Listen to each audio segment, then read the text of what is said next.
Anticipation and hype for Lucasfilm's next attempt to survive not going the way that Disney had hoped for. The Mandalorian and Grogu dropping, and we've got the receipts. We'll show it to you. Guess what? It may be time for Star Wars to admit they're going to feel some pain.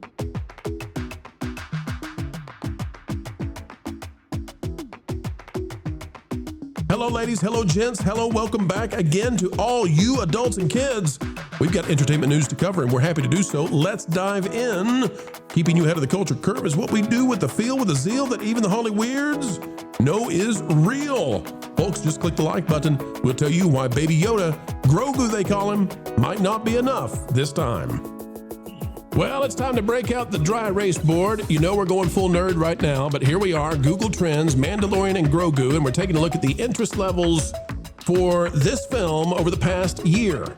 And the reason that we're doing that, folks, is for a very specific reason. First of all, what you need to know is if we look down here, you can see that, well, that whole Super Bowl thing didn't do a lot for them. That whole commercial, that whatever that beer parody was, didn't work.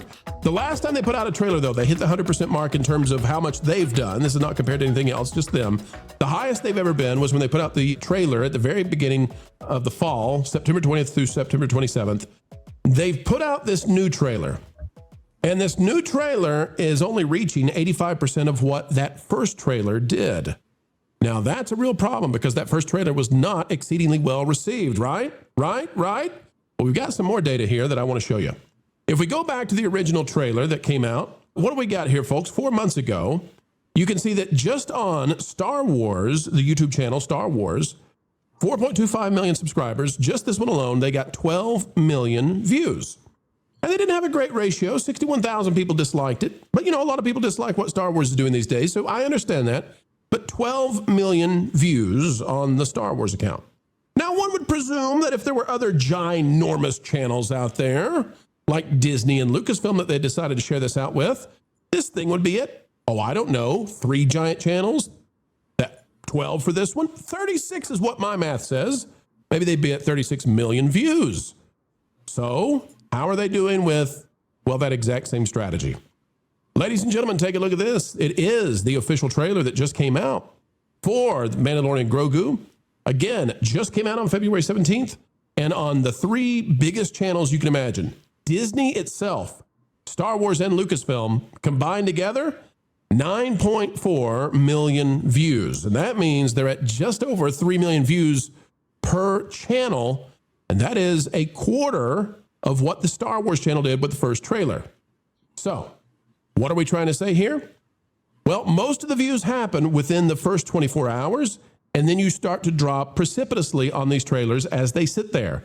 Unless it's something very, very rare. There are chances where you have crazy levels of hype, but usually this thing drops off 50% as time goes on with 3 of their biggest channels now. And this may be what they did to try to hide and do everything they could to get this number to go higher than the last one.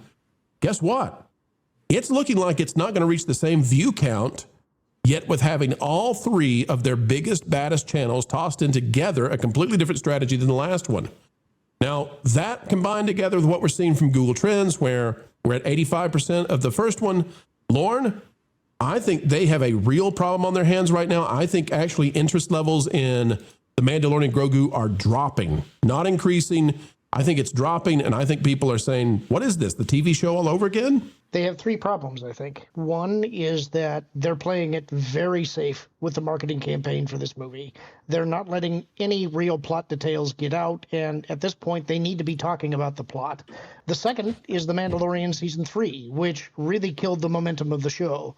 But the third, I think, may be the thing that's contributing the most, and that is we're 3 years on from Mandalorian Season 3, and Mandalorian Season 3 was 2 years after Mandalorian Season 2. The gap between releases has been so large that any momentum that they had has been completely arrested.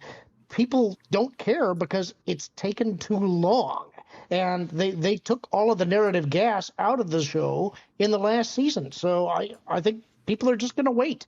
They're going to wait and hear what people who do go to see it on the first weekend say. If the buzz is positive, maybe people will go see it, but most are going to wait for it to turn up on Disney+. More in follow-up to that, there's also been no character development for these, for the characters that people know. Grogu is still the same Grogu that we knew in the very beginning. He's not changed at all. Still wearing the same clothes, still doing the same thing, still doesn't speak. You got Pedro. Well, his mask comes off more now, but that really doesn't fit with lore very well. And beyond that, who is there anymore? I don't know what it is I'm supposed to go see this for. And maybe there's two plays they could make. Maybe they could go for kids and go for funny. And that's an option if they do one more trailer. Or maybe they throw some legacy stuff and try to get people to say, oh, member berries, I'm going to be there. Which way do you think they go? They're already doing that with all of the Clone Wars characters that are showing up and Rebels characters. This is a Filoni fest. I think it's kind of weird to try and offer them advice at this point because they're playing it safe. And after everything else that they've done, I understand why they're playing it safe. They played way too fast and loose before. But playing it safe in this context feels timid. And nobody's going to get excited about going to see a timid live-action adaptation of a cartoon show. So I think they actually needed to do something a little more bold, and they haven't shown us that they're willing to do that yet. Well, we're going to have a hut wrestling scene with a giant axe. That'll work, eh? Job of the Hogan. That's one of the few scenes I'm actually excited for. I'm kind of into seeing a hut in gladiatorial combat. So, but that's fine. But we need plot. They need to give us some indication what is the actual plot of this movie, because without it, it is just going to feel like a couple episodes of the show smashed together. Derek, at this point, do you know anybody who is excited for this film, who's like, man, I got to go see it all. I can't wait to see it all. What are they going to do? Do you know anybody that's in that situation? No. That's a huge problem. And that's a big problem, obviously, because it's a Star Wars movie, and Star Wars really built itself off the culture, right? Like all the Star Wars movies have been, cultural touchstones where we all gather together in the theaters, to watch Star Wars, to see Luke, Han, Leia, or whatever's going on in the galaxy, and that's how we look at this franchise. But this franchise has been relegated to Disney Plus over the last 7 years, so you start wondering, okay, like what is the franchise now? After this long layoff from the theaters, is like your normal garden variety average person interested in watching this series?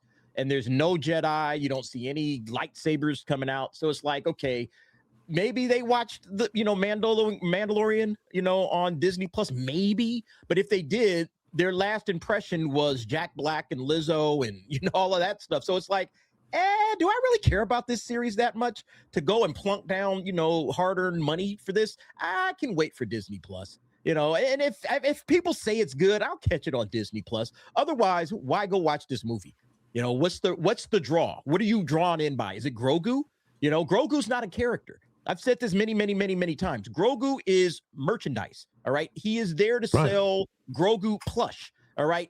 I said it last night on my stream. He's a MacGuffin. He literally is. He literally is a plush, Derek. He's a plush in a movie. It's beyond merchandise. He literally is the toy just right there. He's there to look cute. Look, here's Grogu doing something cute. Like, that's basically what he's there for, and kids will love it, I guess. But, for Star Wars fans, people that are fans of this franchise, I just don't see anything here for us. I see just, hey, we're here to sell merchandise. We're here to allow Dave Filoni to play in his Rebels, kind of world. So he's going to bring in a lot of Rebels characters, and I have no interest in it, but I'm sure some people will eat it up and go and watch it in theaters. But yeah, I agree with your point though about for the kids. I think that's probably the safest bet they can do. Let's just sell it to the kids and see if the kids will show up for the fun and the cute. But story wise, it just looks terrible. Kara, there's a way they can fix this. They don't want to do this though. I'll tell you. If they don't want to go for the kiddie stuff, and they don't want to go for putting Luke and Leia and Han in some sort of teaser, before we release the thing, and I don't know if they'll be in there or not, but there's something they could do, because Gina Carano just came out with an announcement that she's going to be doing a big fight the very week before this happens. As they're doing the premiere, as they're doing the red carpet, Gina Carano is going to be fighting Ronda Rousey. Big Netflix thing. It's going to be huge, and she's going to be taking some of that excitement away and reframing this movie. Cara, the way they could get this thing to double what they've ever seen before, announce that Cara Dune's coming back, but they won't do it. They absolutely will not do that. They're trying to distance themselves from her as much as humanly possible. But that would be their, like, if they were willing to just kind of bite that pride, they could make their money. All they got to do is put in an end credit scene where she's eating shawarma. It doesn't matter. Cara Dune shows up for 30 seconds and just said Gina's associated with the project. That's it. Yep. Not even 30 seconds. And our entire sphere would go and watch that movie. How many hundreds of millions of dollars is that worth if they could just swallow the ego, just get rid of the hubris for a little bit and say, hey, Gina, we screwed that up. Come on back. Do a cameo. We'd love to have you for a cameo. I do want to point out they did settle that lawsuit. And part of it was an apology from Disney, essentially.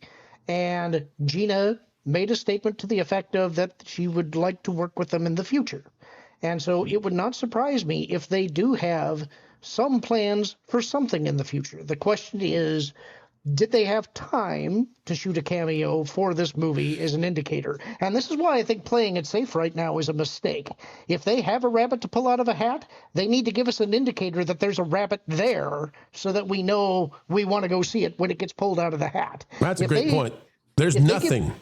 If they give no indications that there's something here that is worth seeing, a big surprise, then why do I go see it? I've already seen The Mandalorian. You gotta show me something new. And the final thing I'll say about it is there was an opportunity for Grogu to be a character. That was him going off with Luke, but they panicked because they lost the merchandising opportunity if Grogu was away for a while. That was the biggest. I think that was a bigger mistake than what they did with Gina. And both of those completely arrested the forward momentum of the show. And then when you had the unfortunate passing of Carl Weathers as well, they've been behind the 8 ball for a while. They need to do something drastic to correct the direction. Wiz, I had not thought about. Lauren, you hit the nail on the head with that one, man. Like the not only not handling Gina Carano correctly, like bringing Gina Carano would mend so many fences.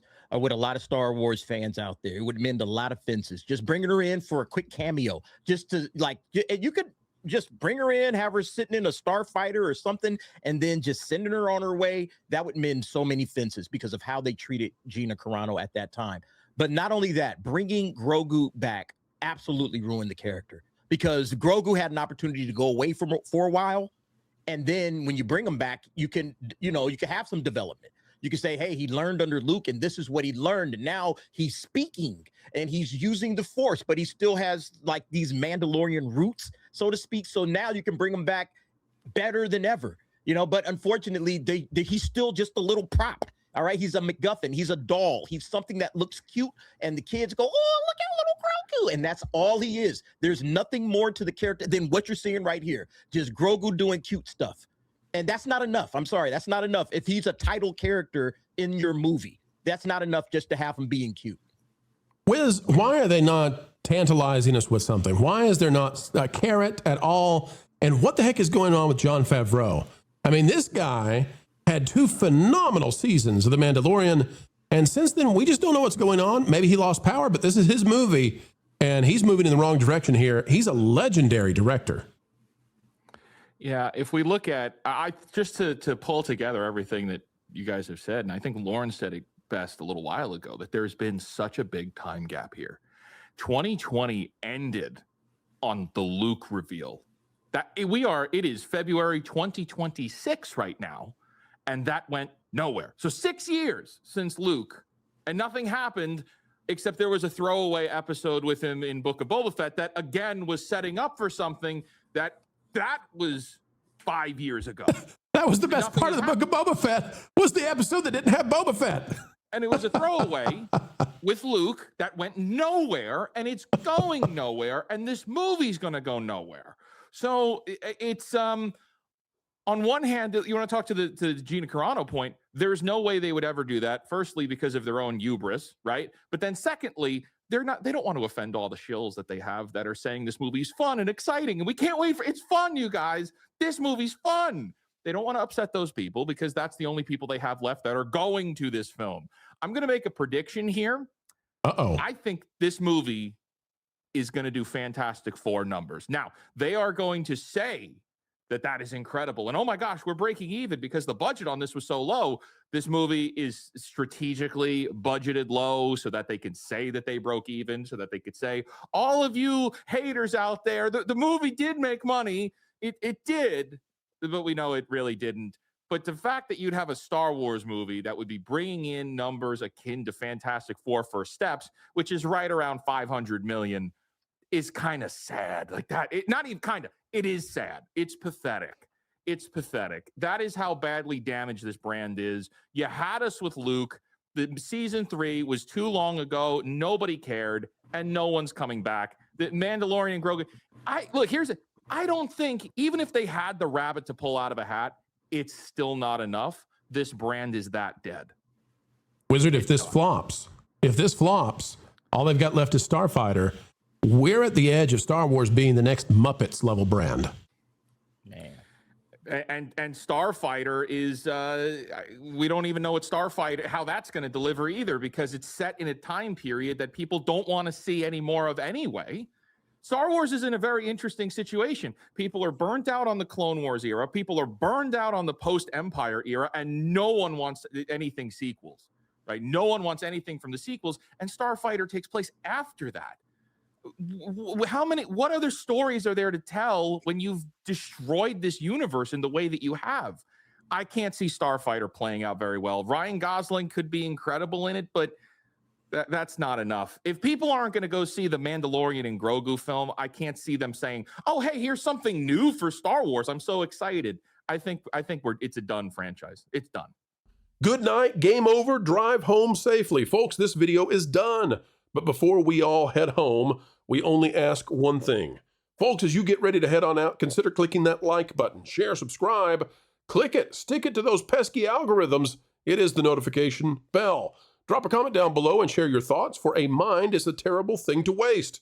Waste not that beautiful personality of yours.